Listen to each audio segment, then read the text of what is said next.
साथीहरू जति पनि हाम्रा साथीहरू छन्, जति पनि सहकार्य गर्न इच्छुक साथीहरू छन्, उज्यालो नेपाल अझै पनि सबै साथीहरूसँग सहकार्य गरेर अगाडि बढ्छौँ भन्ने म प्रतिबद्धता व्यक्त गर्न चाहन्छु। सबै चाहिँ पार्टी सबै इच्छुक साथीहरूलाई सँग हामी सहकार्य गरेर अगाडि बढ्ने पनि प्रतिबद्धता व्यक्त गर्न चाहन्छु।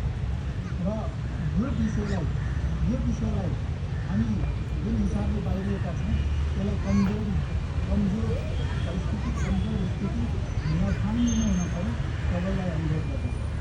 र सम्पूर्ण नेपाली जनता, सम्पूर्ण नेपाली दाजुभाइ दिदीबहिनीहरू, जेएनयू भाइ बहिनीहरू, हामीले गद्दार गर्दै पनि, हामी एकता हुन खोज्दै पनि हामीलाई जबरजस्त बाहिरिनु पऱ्यो, बाहिर राख्यो र यसको